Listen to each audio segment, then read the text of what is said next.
Hola, muy buenas tardes.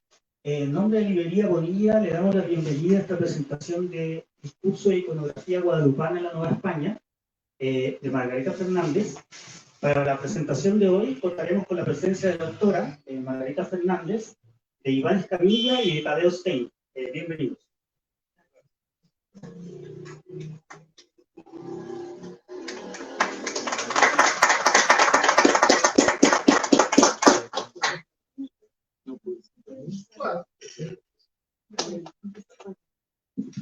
Buenas tardes. Bueno, es un gusto estar aquí presentando el libro de Margarita. No es tan fácil presentar el libro porque aborda un montón de aspectos, ¿no? Entonces, propongo hacer un recorrido muy... Sí, propongo hacer un recorrido muy sumario por la estructura del libro y después hacer más que nada unas reflexiones o observaciones sobre mi lectura particular de determinados aspectos de la investigación. Bueno, entiendo que aquí todos conocen el libro. Está estructurado en 4 capítulos y el objeto del libro es la breve relación impresa en Zacatecas en 1759, donde se consigna la relación de los festejos que hubo en 1758 para celebrar el patrocinio de la Virgen de Guadalupe como patrona.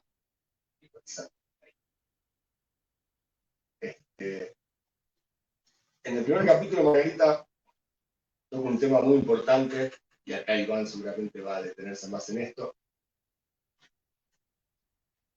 y que es muy problemático, que es el tema de la transición del barroco a la ilustración, ¿no? Con suma, muy prolijamente, Margarita primero explica un poco lo que es el concepto del barroco, después se explica lo que es el concepto de ilustración, sobre todo a partir del buen gusto, y señala un poco las tensiones que habría en este tránsito que va de lo que consideramos el periodo barroco, que en Nueva España se extiende, es muy difícil precisar cuándo termina, por lo menos desde el punto de vista literario, y cuándo comienza la ilustración.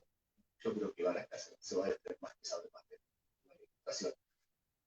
Ahí se marca muy bien esa tensión de que están circulando ciertas ideas ilustradas, pero el discurso o la articulación del discurso sigue respondiendo, o no se puede desprender de cierto retoricismo que había impulsado sobre todo la segunda mitad del siglo XVII.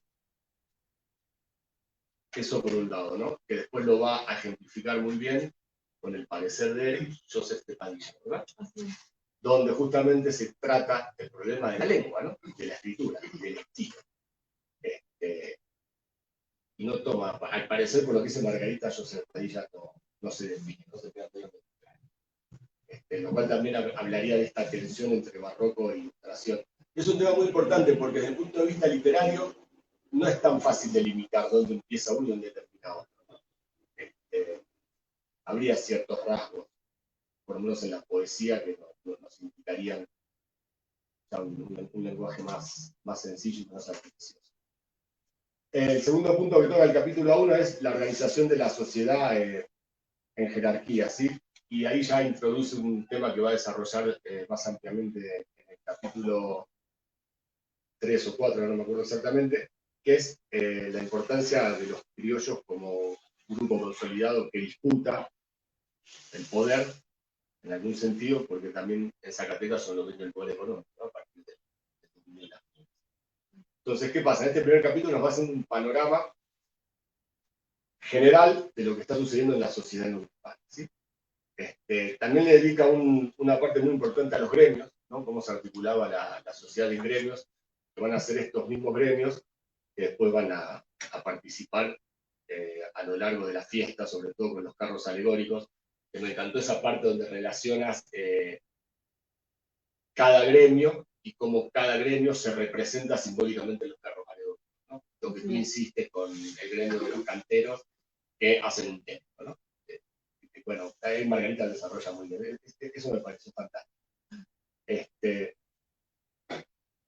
Y un tercer punto de este capítulo 1 es la importancia que tiene la fiesta para la sociedad novohispana, ¿no? Este es un tema que se ha estudiado muchísimo desde el punto de vista de la literatura, de la sociología de la literatura, y que nos remonta hasta el siglo XVI, ¿no? Como Margarita bien sabe y bien desarrolla a partir de, por ejemplo, la carta del padre Pedro Morales. Y lo que me interesa de esta importancia de la fiesta es cómo Margarita ahí ya introduce otro tema que va a desarrollar, que es cómo a lo largo de la fiesta y de las procesiones se van conjuntando las distintas artes, ¿no? La música, la arquitectura, la pintura, la poesía, etcétera, etcétera. Y cómo se intentan armonizar de alguna manera los distintos estratos de la sociedad novohispana de Zacatecas, ¿no? Que si era jerarquizada en la Ciudad de México, imagino que haber sido Zacatecas, ¿no? No lo sé. Y por último, en este capítulo 1 hay un desarrollo histórico, una explicación histórica de cómo se llega al patrocinio guadalupano, ¿sí? Margarita reconstruye a partir de la epidemia del... Ay, no me va a salir la palabra. ¿El Matzahuatl, cómo es? Matlazáhuatl. De la epidemia, bueno, que va a ser, había sido por Cayetano Cabrera en el escudo de armas que estamos platicando recién. Y el proceso por el cual el Vaticano termina sancionando el patrocinio el 25 de mayo de 1754 con la bula non est, ¿sí? Entonces, en este primer capítulo tenemos como un panorama general de los distintos aspectos que se van a ir abordando a lo largo. En el capítulo segundo está más dedicado a la ciudad de Zacatecas, se nos centra más en Zacatecas, ya entramos en el festejo zacatecano. Y ahí hay dos cosas muy interesantes. Primero, que Zacatecas fue la última ciudad en celebrar el patrocinio. Lo remarcas una y otra vez. 4 años después, ¿no? Fue en 1754 y la fiesta fue en septiembre de 1758 en Zacatecas. Eso por un lado. La última que celebró el patrocinio, y ahora hablando tras bambalinas, también parecería ser que esa tardanza implica también este impreso que capaz no sabemos si es único, pero que no tenemos, hasta ahora no sabemos si hay otro equivalente en las ciudades provinciales. Y lo segundo que se desarrolla muy puntualmente y que es capaz la parte medular que va a estar todo el tiempo gravitando a lo largo del libro, es la extensión del culto guadalupano por toda Nueva España, ¿sí? Eso es un punto muy importante, porque vemos un proceso, ¿no? Como del siglo XVII, de que está más centrado en la Ciudad de México, bueno, ya se va a ir a Querétaro, ya se va a ir a Puebla, pero como la segunda mitad del siglo XVIII ya está expandido por todo el territorio, ¿sí? Y eso lo explica muy bien Margarita. Y otro punto que toca en relación con Zacatecas es lo que dije antes, es la importancia de las minas en la configuración geopolítica de Zacatecas, ¿no? La importancia que va a tener las minas. Y ahí, bueno, Margarita nos va a hablar de ciertos conflictos de la orden franciscana, la orden del festejo, etc. Pero acá lo más interesante, cuando habla de las minas, porque Margarita no deja un hilo suelto. Cuando habla de las minas, nos explica los métodos de extracción de las minas, ¿no? Cómo se extraían con el azogue, con el mercurio. Y a mí me llamó mucho la atención porque, claro, en el siglo XVII, el principio del siglo XVII, tenemos varios impresos novohispanos que hablan justamente de la importancia del azogue y del mercurio. Entonces, ¿cómo está esto todo dando vuelta y cómo ella explica los dos métodos, la plata impura, la plata impura, la plata pura, la plata impura, las depresiones y los apogeos, ¿no? Parecía ser que Zacatecas era una ciudad que tenía grandes apogeos de dinero porque las minas estaban muy potables y grandes periodos de depresión. Justamente el festejo de Zacatecas sucedería en un momento de crisis de las minas, ¿no? Cuando está en un momento de depresión, pero los mineros tienen lana, igualmente, y son los que terminan, a fin de cuentas, patrocinando la fiesta, ¿sí? Capaz en ese intento de darle una alegría o un desahogo a la sociedad zacatecana.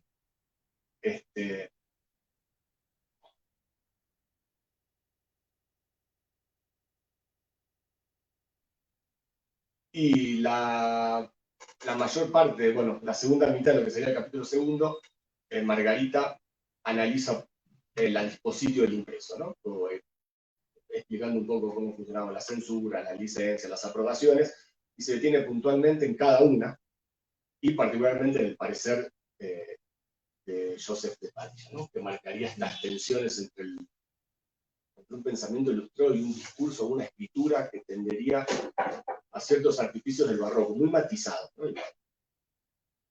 Y después nos va a hacer, ¿no? Porque es una cosa a la vez. El relator de los festejos, que es el jesuita Javier de Alejo Orio, que nos presenta una biografía, una biografía,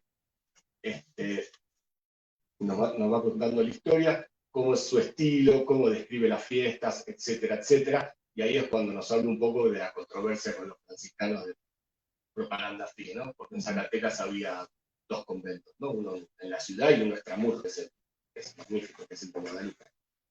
Y ahí había una imagen, una talla de la prelarita, que es la que no quisieron poner en la fiesta y encargaron una pintura. Y ahora vamos a volver al tema ese de la pintura.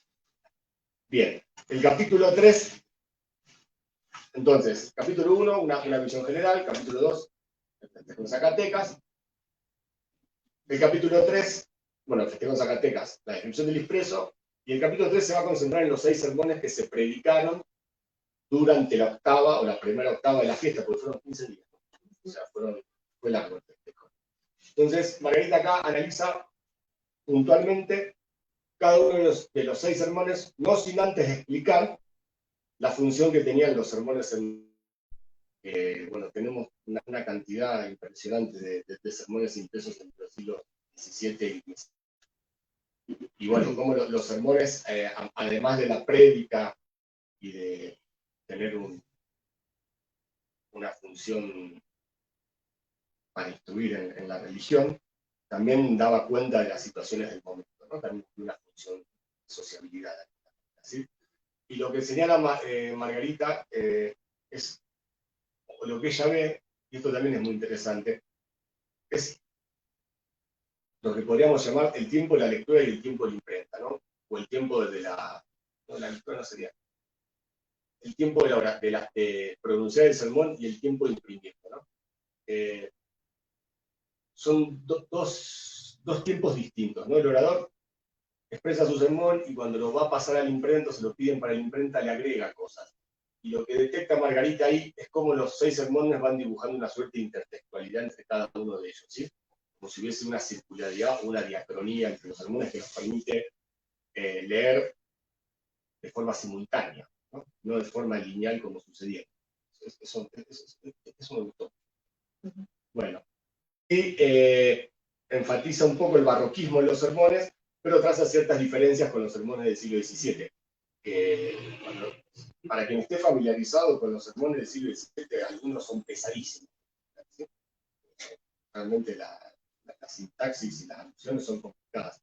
Aquí parecía distenderse un poco el artificio, ¿sí? Y hay una unidad temática, naturalmente hay una unidad temática en todos los sermones porque todos hablan de lo mismo, ¿no? El patrocinio de la Virgen, el patrocinio de la Virgen. Y acá Margarita hace un cuadro de los distintos temas que tocan los sermones y cómo coinciden, ¿no? Todos hablan básicamente, tocan 6, 7 temas que son... A mí el que más me interesó, bueno, si me equivoco me corrigen, es el de la visitación, ¿no? El tema de la visitación de la Virgen a su prima Isabel, que es un tema que desarrollan todos los sermones, y que no es un tema que yo recuerde que aparezca en el siglo XVII, la visitación. Y que bueno, tiene una razón de estar como núcleo de los 6 sermones, porque cuando da el patrocinio, o sea, esto no lo dije, pero bueno, cuando se da el patrocinio de la Virgen, lo que se da es la misa y el rezo y el oficio propio para la Virgen de Guadalupe. Y la liturgia que propone el Papa es justamente el episodio de la visitación del Evangelio de San Lucas, ¿sí? Entonces es interesante cómo todos retoman ese episodio de la visitación y entienden de alguna manera el sentido, porque así como María santifica en el vientre de su prima Isabel, o sea, le otorga la gracia preservante para que nazca sin pecado, no, la santificante, perdón, para que nazca sin pecado, Del mismo modo, la Virgen María santifica México, ¿no? O santifica el país, la Virgen de Guadalupe, ¿no? Entonces esa es un poco la desarrollar. Y a Margarita le gustó mucho la figura de Holofernes y Judith, que la repitan. Bien. Y tenemos finalmente ya también en el capítulo 3 de los sermones, una disquisición muy sugerente sobre el empoderamiento de los grupos criollos, ¿sí? Y Margarita ofrece un criollismo y las estrategias que utilizaron para articular un nacionalismo en torno a la Virgen de Guadalupe, ¿no? Que es un tema central en la segunda mitad del siglo XVIII en relación con la Virgen de Guadalupe. Entonces Margarita hace un recorrido un poco de cómo se van empoderando los criollos, a partir de fuentes de la fe y Octavio Paz, tratando el tema de las identidades y bueno, cómo se ve el criollo en Nueva España en el siglo XVIII, ¿sí? Así, recorrido desde el siglo XVI al XVIII. Y cómo reclaman un lugar y un espacio, ¿no? Cómo saben articular eso en función de la vida. Bien. Y el capítulo 4 para mí es el que más tomo, yo supongo, Margarita, que es la relación de la imagen con el arte de la pintura, ¿sí? Entonces, aquí lo que nos va a hacer Margarita es un recorrido de las teorías del arte de la pintura que circulaban en el siglo XVIII y la importancia de la copia, ¿sí? La importancia de copiar el modelo. Eso es el primer punto, ¿no? Hay algo que desarrollan los sermones, que es fantástico, que es que no fue todo el expediente que armó la curia mexicana por el patrocinio, lo que finalmente decidió al Papa a aprobarlo, sino que fue una imagen pintada por Miguel Cabrera, que bueno, es una gran del siglo XVIII, desparramada por todo. La más linda creo que son las que están en este pozo, claro. Y Miguel Cabrera pinta una imagen exactamente igual, bueno, no igual porque no se puede copiar exactamente igual, porque tiene una gracia que no es imposible. Pero el Papa cuando ve la imagen dice, no, sí, vamos a darle patrocinio, porque la misma imagen sería ella misma quien opera el patrocinio para que se efectúe, ¿no? Entonces, acá Margarita es un tema que evidentemente la obsesiona, que es el poder taumatúrgico de las imágenes, ¿sí? Pero si lo pensamos también, de otra forma, tenemos un espejo, ¿no? Porque la imagen de Guadalupe, estampada en la yate de Juan Diego, también es la copia de un modelo, ¿no? Entonces, esa gracia, ese poder divino que tiene la imagen que es original y es copia, ese es todo un tema filosófico que en el siglo XVII les dio bastante dolores de cabeza. Como las copias de esa imagen original se tocaban, ¿no? Se tocaban con el original para que les transmita sus poderes.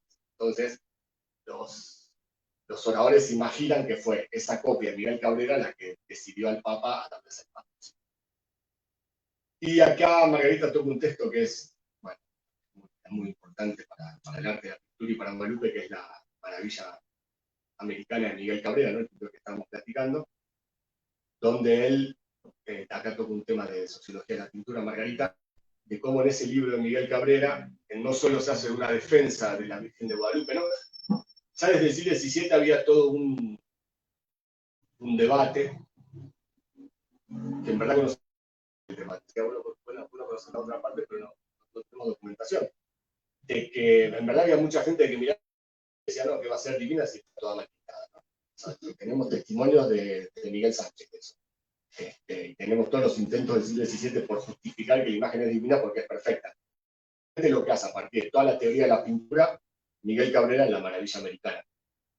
Por eso también un texto central que está aludido en los sermones de alguna manera, ¿no? Está recorriendo todo este festejo de 1758. Margarita después nos explica a lo largo de su libro los motivos que desarrolla la pintura, ¿sí? Y la relación, que esto es lo más importante, la parte medular del capítulo 4, que es la relación entre el discurso y la pintura. cómo los sermones están aludiendo o están retomando ciertos imaginarios o ciertos motivos que están circulando en la pintura guadalupana en la segunda mitad del siglo XVIII, que es el momento en que más pinturas parece que se producen y cuando el arte de la pintura en México llegaría a su momento de apogeo, ¿sí? Entonces, ¿cómo se conjugan la imagen con la palabra, ¿no? En el sentido que nosotros tenemos, en el caso guadalupano, la devoción surge a partir de la imagen, ¿no? Eso es muy interesante, en verdad. La devoción es a partir de la imagen y después van a surgir el relato de las apariciones, todo eso es posterior. Bueno, hay muchas discusiones al respecto, no vamos a entrar en detalles. Entonces, cómo el discurso de los oradores, o en general el discurso de la relación, sería más de la relación breve de los sermones, refractan ciertos motivos que estaban en la tradición pictórica, ¿sí? Entonces, Margarita primero nos va a hablar de dos modelos, que son la Virgen del Apocalipsis y la Tota Pulcra, ¿sí? Bueno, la Virgen del Apocalipsis había sido asociada con la guadalupana desde 1648. Y después desmenuza uno a uno los símbolos que están presentes en la imagen, ¿sí? Las nubes, la mandorla, los rayos, la luna, las estrellas, el manto y la túnica. Es muy interesante cómo los ejemplos que pone Margarita, de las comparaciones que se establecen, nosotros las encontramos también prácticamente en el guadalupanismo del siglo XVII. Esto es algo que quiero retomar al final, ¿sí? En el siglo XVIII pareciera que es una suerte de insistir sobre el símbolo, ¿no? A fuerza de insistencia se va formando el símbolo, pareciera que es un poco lo que está pasando en el siglo XVIII. Bueno, al menos esa es la sensación que me quedó a mí después de leer el libro de Margarita.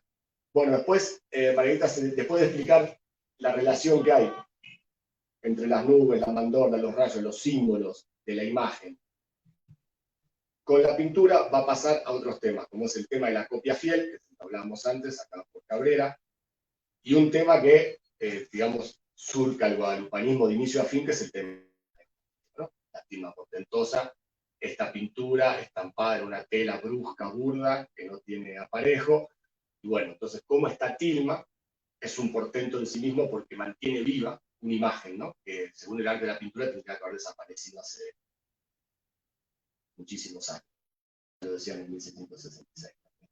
Y después también se aborda el tema de la iconografía de Juan Diego, ¿sí? Cómo se representaba Juan Diego en el cuadro del siglo XVIII y cómo aparece mencionado en los sermones. Se habla también de lo que Juan Cuadriello llamaba el divino pintor o el taller celestial. ¿Quién? Esto es una pregunta que me parece muy tonta, pero no era tan tonta.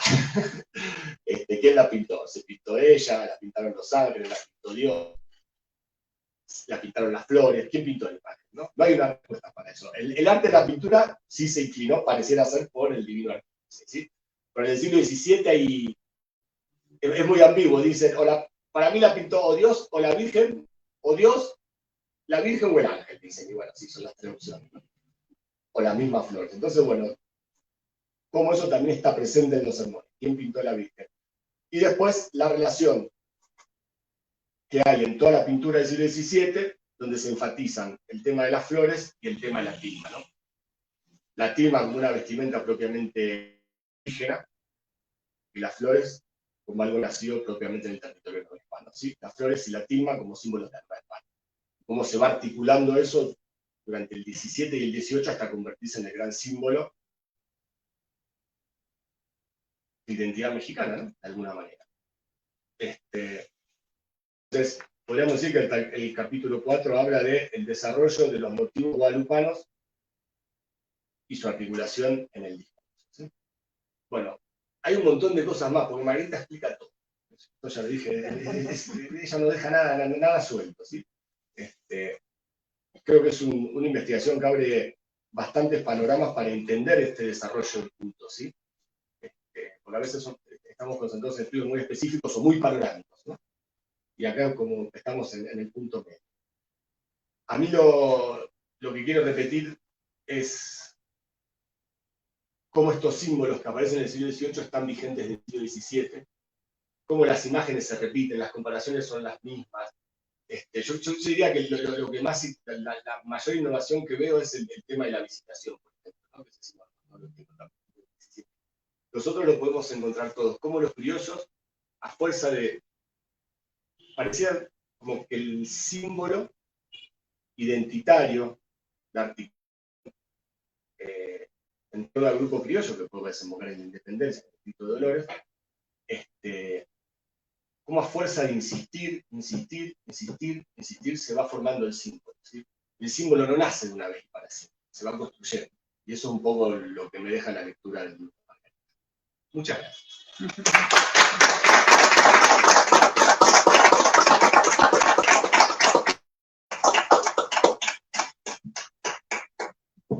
Bueno, pues muchas gracias.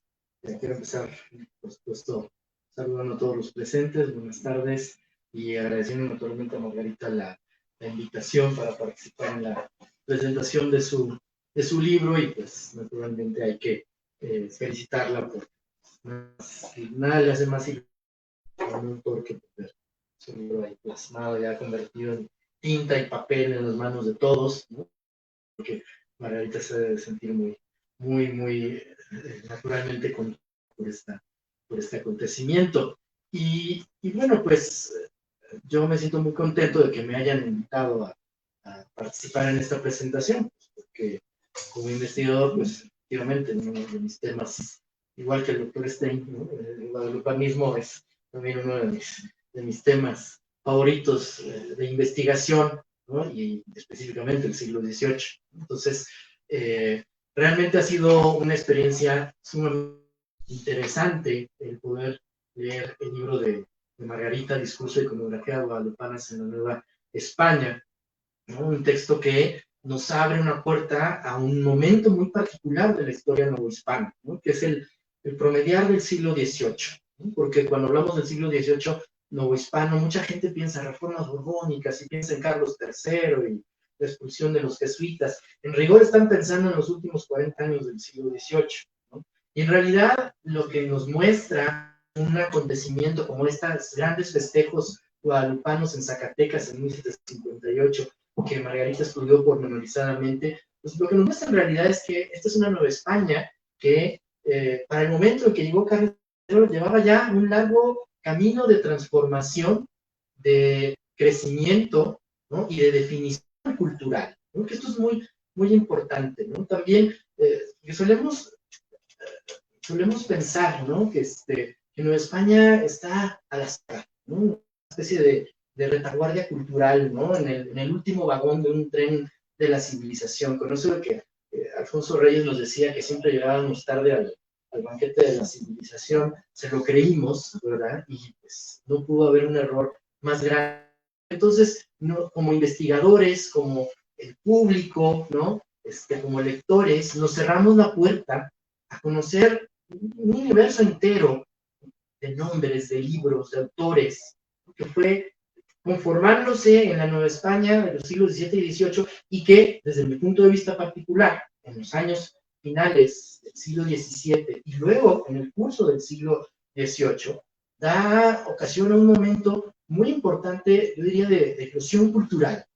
Yo creo que más que el siglo XVII, que el tiempo, los estudios sobre lo que se ha querido llamar, que si el barroco o estas cosas, ¿no? Querían centrar el gran de la cultura novohispana en esa época. Yo siento que más bien tenemos que pensar en un siglo XVII final, un siglo XVIII, ¿no? Entero, ¿no? Como un momento que se van a manifestar una serie de temas, ¿no? Van a presentar ideas donde los novohispanos van a pugnar ferozmente, diría yo, por tener un lugar en la conversación cultural que está dando a lo largo del mundo atlántico, entre las dos orillas, y no me refiero nada más entre España y Nueva España, sino también con otras regiones del mundo americano y con la propia Europa, ¿no? Me refiero a Francia, me refiero a Italia, me refiero a Inglaterra, ¿no? Como otros universos culturales a los cuales, ¿no? Querrán acercarse y querrán tocar, llevados también por la misma dinámica del siglo XVIII, ¿no? Por un siglo en donde los vínculos entre las dos orillas del mundo atlántico se multiplicaron y se volvieron cada vez más densos, ¿no? Y bueno, imagínense que en medio de un mundo que se está transformando, ¿no?, con la ilustración, con la secularización, con el desarrollo científico, con la profundización de los lazos económicos de la globalización, en medio de todo eso está la Zacatecas de 1758, a la que se acerca Margarita en su libro, ¿no? Entonces, creo que en ese sentido es sumamente interesante cambiar la perspectiva, ¿no? Y de esa perspectiva amplia de un mundo en transformación, irnos al extremo opuesto, ¿no? De una ciudad aparentemente pequeña del centro norte de Nuevo Hispano, en donde se está dando un festejo en honor a la Virgen de Guadalupe. Pero si nos acercamos, ¿no?, si ajustamos la lente y nos acercamos a esas Zacatecas de 1758, nos vamos a llevar grandes sorpresas, ¿no?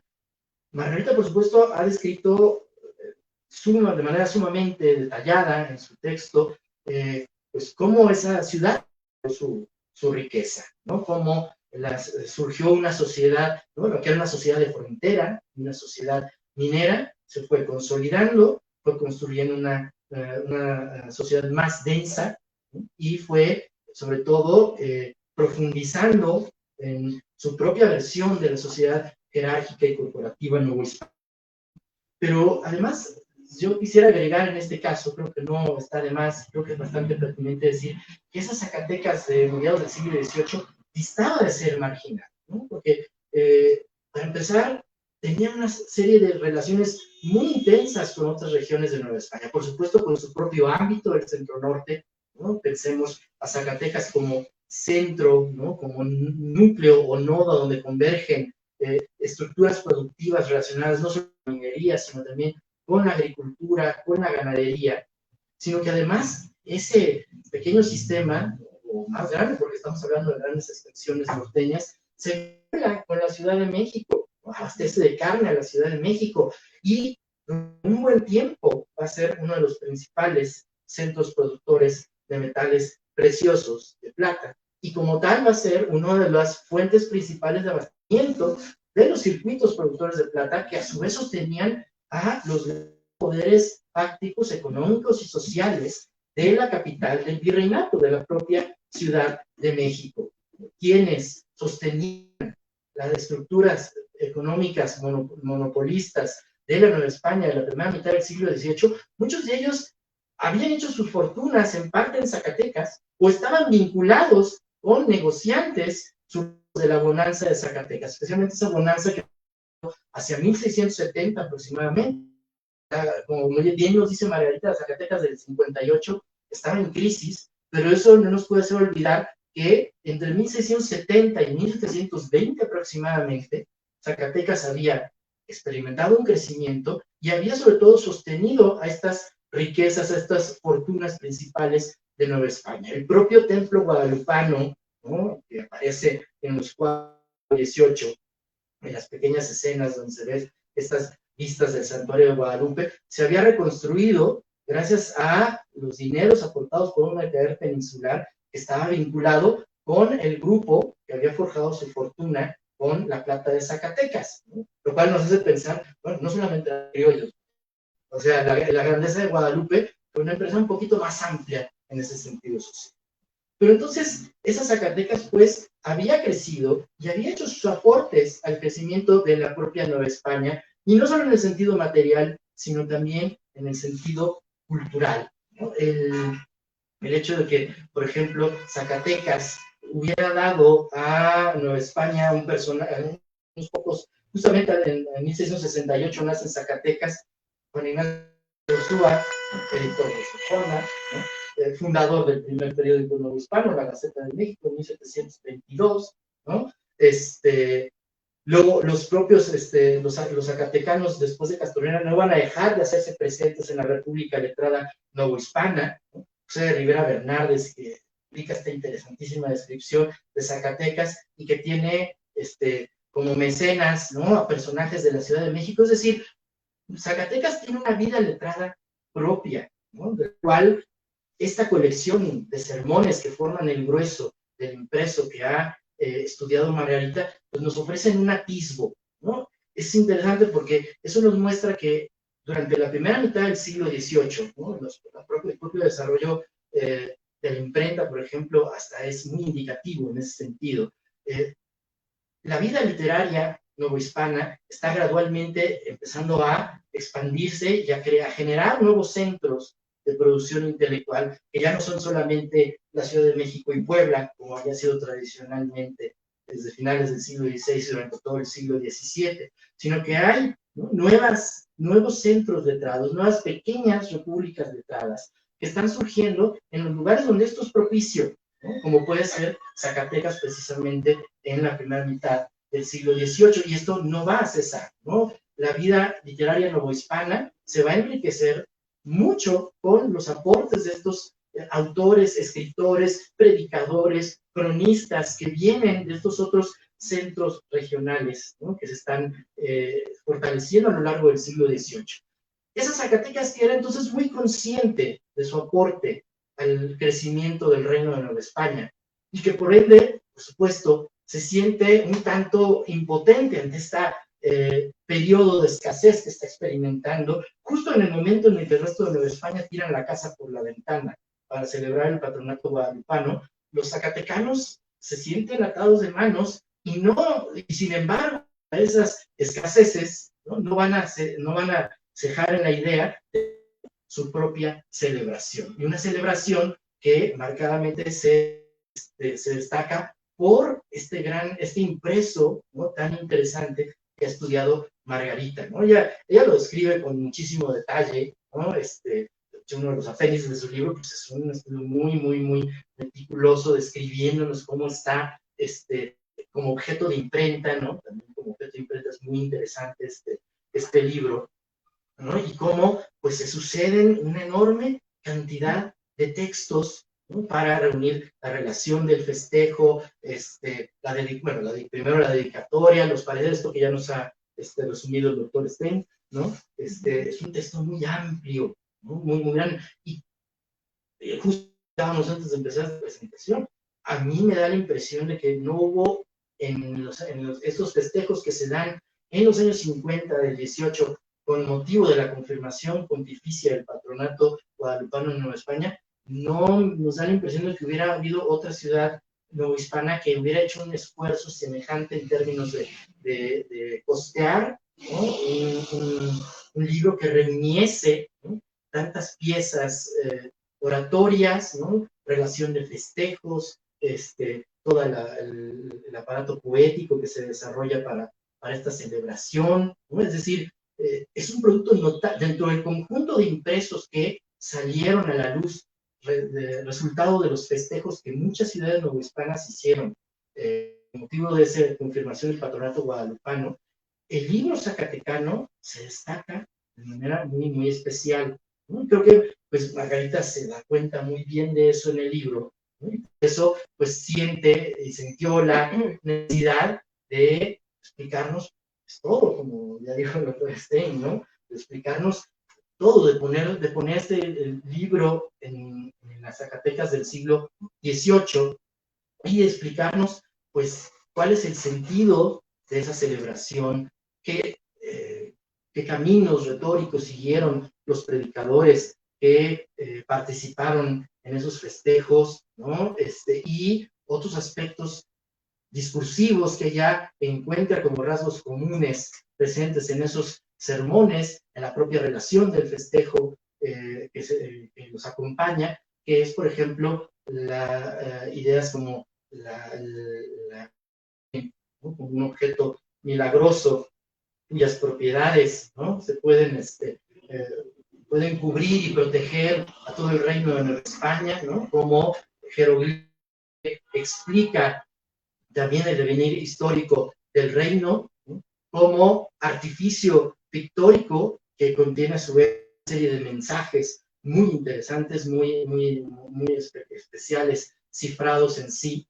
Entonces, naturalmente, pues, su estudio es amplio, ¿no?, porque efectivamente estos libros son dispositivos enormes, ¿no?, están conformados de muchas piezas y es interesante que pues Margarita los estudia todos juntos, ¿no?, porque también es otra cosa, ¿no? A veces las piezas oratorias las han estudiado por separado. Los historiadores importantes del fenómeno guadalupano, como David Braden, por ejemplo, pues han tomado sermones de aquí, sermones de allá, los han puesto unos junto a otros, a veces con criterios más o menos coherentes, a veces menos, a veces con el criterio de su supuesto mérito literario, en fin, ¿no? Pero no es tan usual encontrar un estudio que intente sumergirse en el contexto completo de una celebración y de los discursos que se producen en ese mismo contexto, ¿no? Entonces, de alguna forma, así como la lectura del libro nos introduce en esas Zacatecas y sus pequeñas y grandes anécdotas, sus rivalidades internas, ¿no? Sus debilidades y fortalezas económicas y sociales, pues así también el estudio de Margarita pues trata de reflejar eso, ¿no? Y eso sin duda es un gran de su trabajo, ¿no? que merece señalarse. Ahora bien, creo que también un estudio así merece discusión, ¿no? Merece una conversación en el sentido, pues quizás como lo dice José de Padilla, justamente el jesuita, en su parecer que antecede al propio libro, ¿no? al resto de los contenidos del libro, donde un tanto suspende el juicio, pero suspende el juicio, siento yo, no tanto por no saber si se canta por una tradición o una modernidad, sino suspende el juicio en este ánimo crítico del siglo XVIII, en el cual el verdadero crítico no tiene por qué adoptar una sola postura, ¿no? Necesita, por el contrario, conocer muchas y ponderar una tras otra, ¿no? Sus semejanzas, sus diferencias, sus fortalezas y sus debilidades. Es una actitud muy de la Ilustración novohispana, ¿no? Y en ese sentido, pues es cierto, ¿no? Destaca y inmediatamente se distingue de los demás textos que conforman el impreso de los festejos zacatecanos. Entonces, pues en ese mismo sentido, el libro de Margarita pues nos ofrece temas a discusión, ¿no? O sea, nos hace pensar, por ejemplo, acerca de las interpretaciones que hemos dado justamente al culto guadalupano, a este fenómeno cultural inmenso que es el culto guadalupano. Margarita claramente se adscribe a una línea de interpretación, de acuerdo con la cual el culto guadalupano es una expresión del criollismo, ¿no? Es esta construcción ideológica que, de acuerdo con una serie de autores, como Francisco de la Maza, como David Braden, muchos otros, pues de alguna forma explica el surgimiento de una identidad diferente en la Nueva España, que sería el antecedente forzoso de una identidad nacional mexicana, ¿no? Una identidad que se surgiría dentro de el ambiente cultural del barroco, ¿no? Que sería el espacio en el cual se expresaría y con cuyos recursos se expresaría esa naciente identidad mexicana. Y esa es la clave interpretativa que utiliza Margarita en su libro y que a lo largo de él, ¿no? Pero también cabría pensar en otras posibilidades, ¿no? Cabría pensar en otras posibilidades que no se anulan, ¿no? Unas a otras, sino que también pueden presentar diferentes visiones, diferentes caras del prisma, ¿no? Por ejemplo, pensar a una Nueva España desgarrada, ¿no? En un desgarro existencial, pero no entre criollos y peninsulares, como ha insistido en la interpretación, sino, por ejemplo, entre una tradición que se identifica como también parte del mundo, de la forma de ser hispánica, ¿no? Es decir, el ser españoles, el ser fieles a la tradición escolástica, ¿no? Fieles a cierta visión del mundo cerrada, ¿no? Frente a una modernidad abierta que no necesariamente tiene que ser ilustrada en el sentido secular de la palabra, pero sí en el sentido de una modernidad, por ejemplo, que es cosmopolita, ¿no? Es decir, los novohispanos del siglo XVIII, esa es mi impresión, están fascinados del mundo, ¿no? Y además están muy al corriente de lo que está pasando. El hecho de que Padilla prácticamente tenga en las manos fresquecito el Fray Gerundio, ¿no? Que acaba de salir en España y que está causando furor hasta el punto de llevar después a las prohibiciones, ¿no? Que lo tenga en sus manos es solo un ejemplo de miles. Los obispados tenían a la mano los libros que estaban saliendo en Europa, ¿no? Estaban conscientes de las tensiones culturales de la Europa ilustrada y estaban conscientes de que España en esa época estaba experimentando esas mismas tensiones, ¿no? Que problemas como la incredulidad, ¿no? Como el cuestionamiento de las tradiciones piadosas o de las devociones tradiciones populares, ¿no? Eran parte de la discusión que existía en España de esa época. El cuestionamiento de las formas retóricas era algo que desde la primera mitad del siglo XVIII estaba en el candelero de la discusión cultural, ¿no? Desde el finales del siglo XVII, de hecho, con los famosos novatores, y los novohispanos en ese sentido nunca habían estado ajenos a esa discusión, porque vivimos con esta idea de que ellos vivían encerrados en una especie de capullo de seda barroco, ¿no? En el cual no salían, ¿no? Cuando en realidad los grandes crisis espirituales y políticas de Occidente también estaban en la mesa, ¿no? El propio desarrollo del mundo los estaba llevando a eso. Entonces, esa tensión, efectivamente, con una modernidad crítica, se hace presente incluso en medio de la gran fiesta de 1758, ¿no? El jesuita, pues, yo no lo llamaré una aguafiesta, al contrario, ¿no? Simple y sencillamente está expresando que no existe esa conformidad que necesariamente asociamos con lo novohispano, sino que hay una diversidad de posturas que están en discusión, en diálogo e incluso en choque, ¿no? El hecho de que pues, un jesuita sea el cronista oficial de estos festejos, el padre Orrio en 1758, pues claro, en un momento en que los jesuitas tienen un predicamento en la corte de España, ¿no? Aunque está a punto de extinguirse esa gran influencia, porque al año siguiente subirá al trono Carlos III, y pues la compañía, se iniciará el proceso de destrucción de la compañía de Jesús, ¿no? Pero Nueva España está en medio de esas discusiones y debates de una modernidad que se quiere expresar y que quiere abrirse también un sitio dentro de las tradiciones, ¿no? O sea, dentro de una cosa que puede parecer tan tradicional como el relato, ¿no? de festejos, ¿no? La relación de festejos, pues es todo este género, ¿no? Que se ha hablado aquí, pues entra de manera nada disimulada, bastante abierta, un espíritu crítico que está mostrándonos que la Nueva España no está ajena a esto. Entonces, yo creo que eso también es algo que conviene destacar, ¿no? Es decir, creo que es una tensión que está presente y que sin menoscabar otros aspectos de nuestras interpretaciones, creo que también tenemos que tomar en cuenta.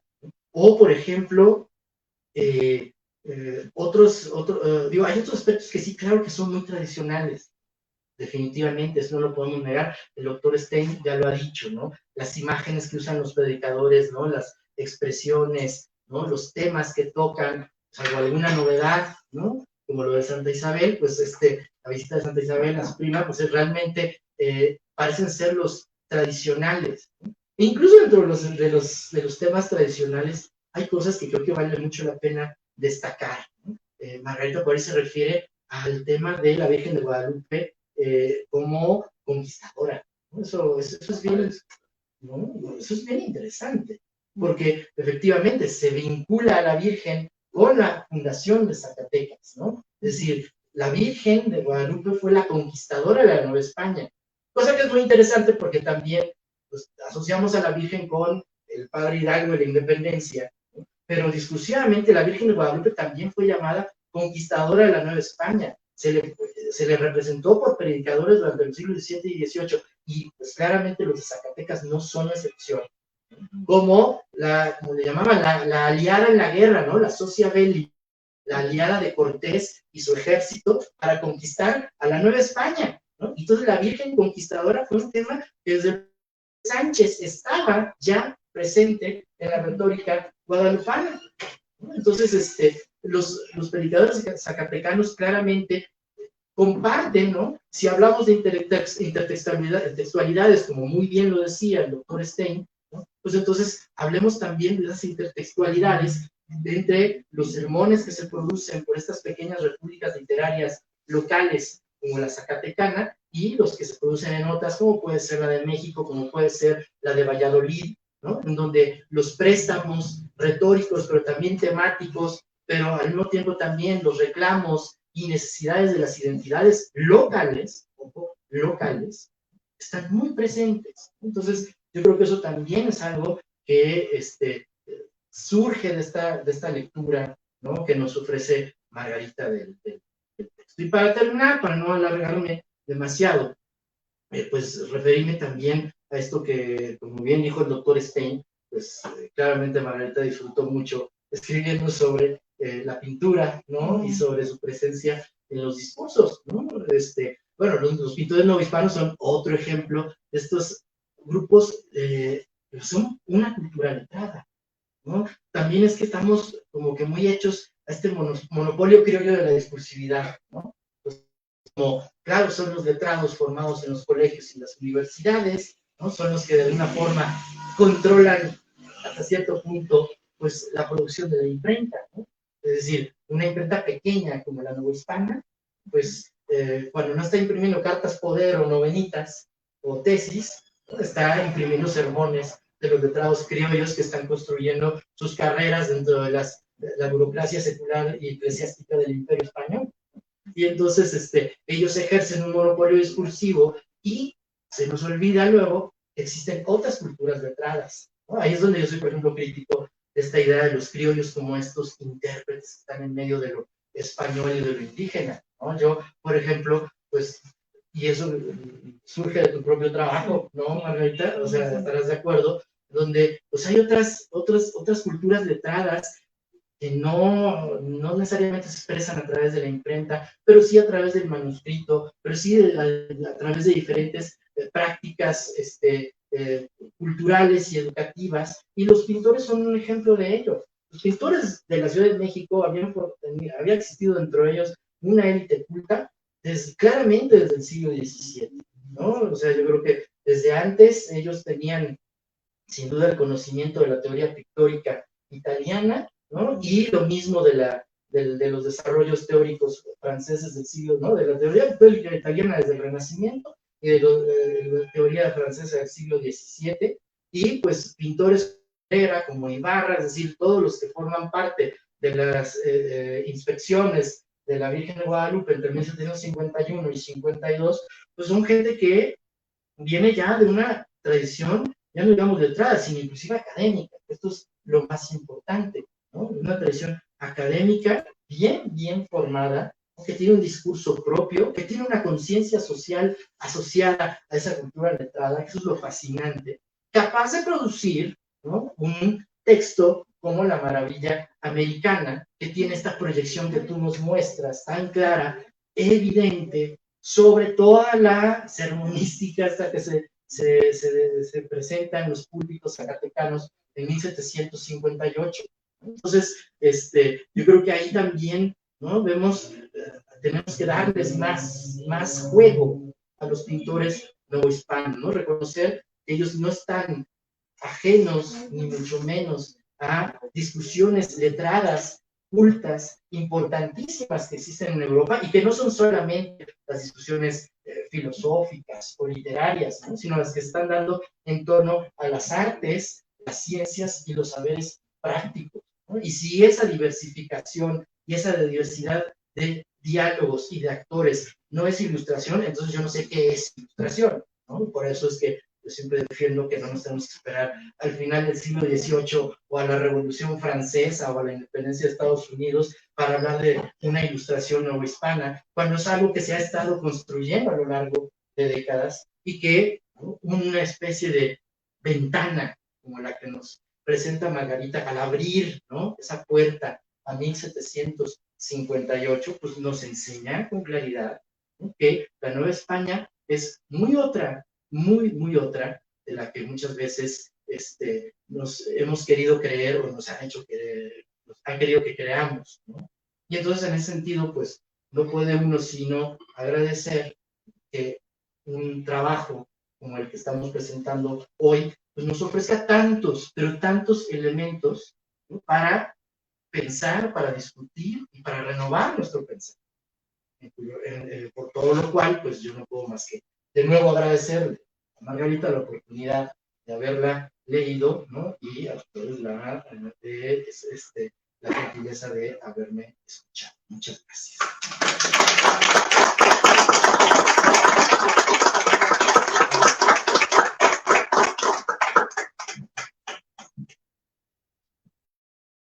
Bueno, pues a mí, después de escuchar a mis presentadores, me siento súper honrada de las lecturas que ellos han hecho.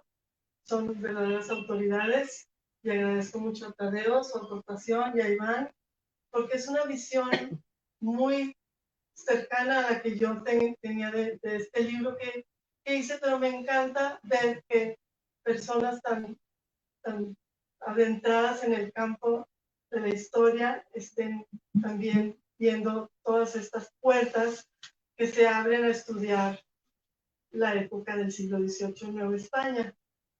Sí veo que ninguna palabra es final, que simplemente es un abrir esa ventana al festejo zacatecano, y sí se abren muchas puertas de estudio hacia la pintura, hacia la literatura y hacia las ideologías y mentalidades de la sociedad.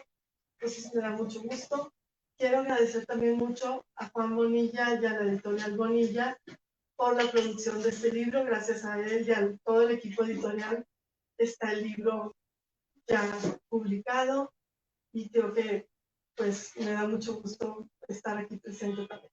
Les agradezco a todos los presentes también por su tiempo y su atención, y es básicamente todo lo que tengo que decir. Muchas gracias.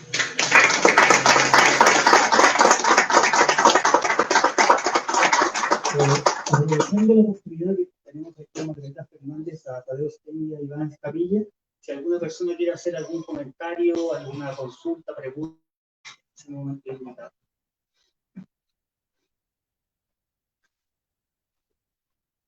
Yo simplemente quisiera decir que después de escucharlos, se antoja leer el libro de inmediato. Así que no los llevaré.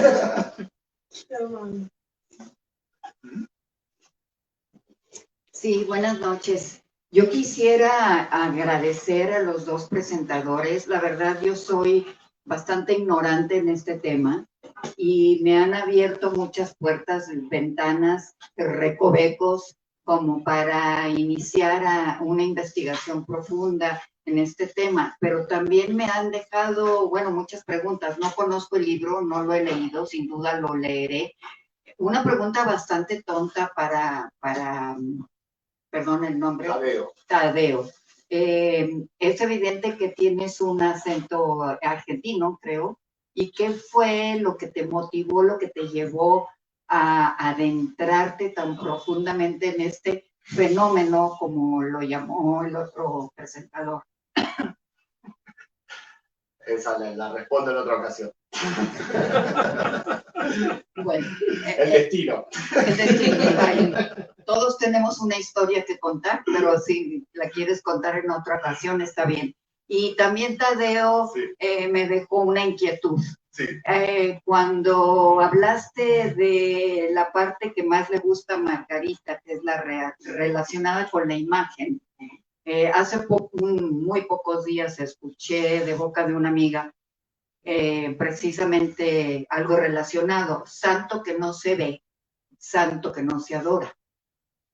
Y mencionaste no me quedó claro, o creo, no sé, la imagen original. Se habla de la copia del pintor Cabrera, que desconozco, pero la imagen original, ¿de dónde procede? ¿Se sabe, se tiene una información fidedigna? O se piensa, como dijiste tú, fue la Virgen misma, fue Dios, fue un milagro, o nadie dijo la palabra y tal vez, perdón que yo la mencione, pero pudo haber sido un invento, por así llamarlo, por parte de los conquistadores. Bueno, ahí hay un libro muy bueno que es Destierro de sombras del mundo Gorman, que sigue muy vigente.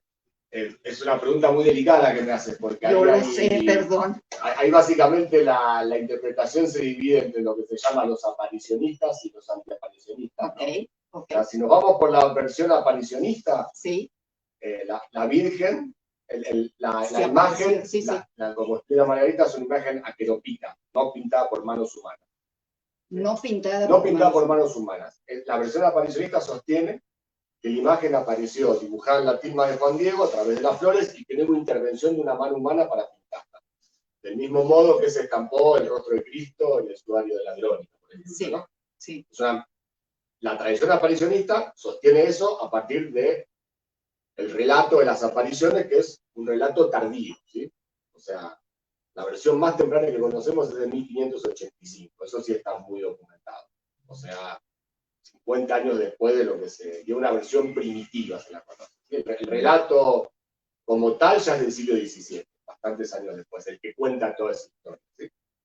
Entonces los aparicionistas dicen que la imagen se estampó de forma milagrosa, no intervino manos humanas, a partir de lo que dice el relato de las apariciones, que bueno, ahí hay toda una discusión que nos llevaría toda la noche, yo creo. Bueno, la tarde-noche. Y los antiaparicionistas sostienen justamente todo lo contrario, que la imagen tiene una factura humana, tenemos documentación del siglo XVI que indicaría que la pintura la hizo el indio Marcos, y se ha indicado con un pintor que se llama Marcos Zipac Aquino. Esas son las dos teorías, ¿sí? Ahora, eso es lo que eso se empieza a sostener a partir de, bueno, la disputa es más tardía. Durante la época que estamos revisando y que estudia Margarita, se piensa o se cree que el imagen es una estampación milagrosa. Pero acá hay un problema ontológico. Toda pintura, toda imagen, toda pintura procede de algo que se le parece, ¿no? Esto es una copia. O sea, esto lo desarrolla Santo Tomás de Aquino cuando habla del problema de la imagen, ¿no? La imagen procede por defecto de otra. ¿Sí? Entonces, los primeros guadalupanos del siglo XVII se dan a la tarea de identificar cuál es el modelo o de dónde surge la imagen guadalupana. Un modelo. ¿Cuál es ese modelo? Bueno, Miguel Sánchez dice la mujer del Apocalipsis. En el Apocalipsis 12, San Juan ve una mujer en el cielo que aparece sobre la luna, adornada, una mujer vestida de sol con la luna a los pies, y que le dan 2 alas de dragón para que vuela al desierto. Entonces, es más largo el pasaje, ¿sí? Entonces Miguel Sánchez dice, bueno, a ver, eso lo explica Margarita también en el libro. La imagen de Guadalupe tiene una luna en los pies, tiene rayos, tiene los soles, tiene el ángel, las alas del águila. San Juan Evangelista profetizó a la Virgen de Guadalupe, ¿sí? La Virgen de Guadalupe sería una profecía que estaba en el libro del Apocalipsis. Entonces, el modelo es la Virgen del Apocalipsis, ¿sí? Después eso tiene todo un desarrollo muy complicado hasta que se llega a una teoría que también toca Margarita, que se hace formar en el siglo XVII, de que en verdad la imagen de Guadalupe es la idea que tuvo Dios en mente antes de crear incluso a la Virgen y al mundo, ¿sí? Desde todos los tiempos. Entonces, la imagen guadalupana, sea o no sea milagrosa, tiene que tener un original, ¿no? Pero al mismo tiempo, ella es un original.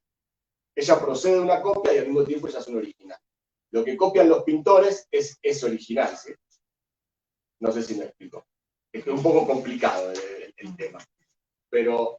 O sea, los pintores copian... Los pintores copian una imagen que ellos consideran que es milagrosa.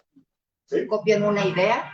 No, copian la imagen. Imagen, okay. O sea, esto también es algo que el libro es muy rico, hay que leerlo. Hay que leerlo. Entonces ya no hago preguntas. ¿Qué pasa? Primero lo leo. Al principio se hacen copias fieles de la imagen y justamente la iconográfica de la pintura del siglo XVIII pareciera ser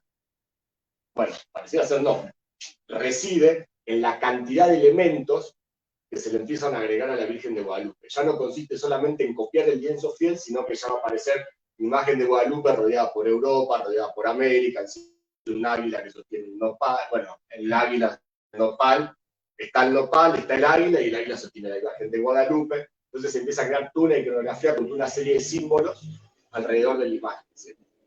Esto lo puedes ver muy bien en la iglesia, bueno, en el Museo de la Basílica de Guadalupe hay un montón de obras. Y donde más, por eso insisto, vete a Tepozotlán, a la iglesia de San Francisco Javier, y mira ¿cómo se llama? La cúpula que está pintada por Miguel Cabrera, que es una maravilla. Están pintadas todas las apariciones, es una cosa extraordinaria. Entonces los pintores, ¿qué hacen? Pintan una imagen que ellos piensan que es milagrosa. Por tanto, por más fiel que sea la copia, nunca se va a poder reproducir exactamente. Es imposible, esto ya está desde Miguel Sánchez, es imposible reproducir a la Virgen de Guadalupe. Porque es una obra divina. El hombre no puede reproducir una obra. Entonces, implica tú una reflexión ontológica para la pintura. Es un lío. Pero no sé si lo puedo explicar bien, porque mereceríamos un café o toda una noche para no más, meses, siglos. Es un laberinto sin salida. Un laberinto. O con varias salidas, depende de cómo se ve. Muy bien, gracias. Ya rápidamente, porque ya nos extendimos de tiempo. Rapidísimo felicitar primero a la autora y, bueno, evidentemente a Tadeo e Iván, que nos dan elementos ya de interpretación para hacer la lectura del libro, que evidentemente vamos a hacer con mucha puntualidad, y seguramente esta transmisión servirá para dar a conocer tu obra, Margarita, que es lo que más queremos hacer. Y mi otro comentario, nada más en el sentido de yo como estudiosa del siglo XVIII y ahora estoy en otra cosa, pero muy interesante esto que dices, Iván, de cómo la obra de Margarita nos da elementos para ir modelando o presentando de otra forma la ilustración novohispana, criolla, que otros prefieren llamar modernidad, de tal manera que podemos irnos identificando más en un modelo más mexicano, más novohispano de este fenómeno que pues definitivamente no es una copia, sino que tiene rasgos muy singulares acá. Y bueno, siempre me he preguntado, no pretendo porque no es una pregunta, pero siempre me pregunto de los que estudian el tema guadalupano, cuando son creyentes, cuando no son creyentes de este fenómeno, pero siempre me parece de mucho valor para, como mexicanos en sí, como identificados evidentemente siendo la Virgen de Guadalupe, justamente como un estandarte de la independencia o de la conquista, o lo que sea, contar cada vez con más elementos para entender la propia imagen simplemente, pero también como en otros tiempos, en este caso, en el siglo XVIII, se vivió este fenómeno de diversas maneras, a través de la fiesta, por ejemplo, y todo esto que cuentas en el libro. Felicidades a todos y estamos listos para leerlo y compartir y difundir. Muchas gracias.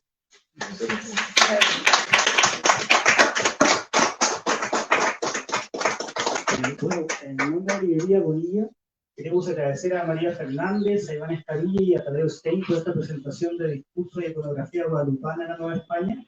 También al público acá presente, los invitamos ahora, bueno, a un pequeño vino en honor a la presentación, y si a alguien le interesa, los ejemplares están sobre el mostrador. Muchas gracias. Gracias.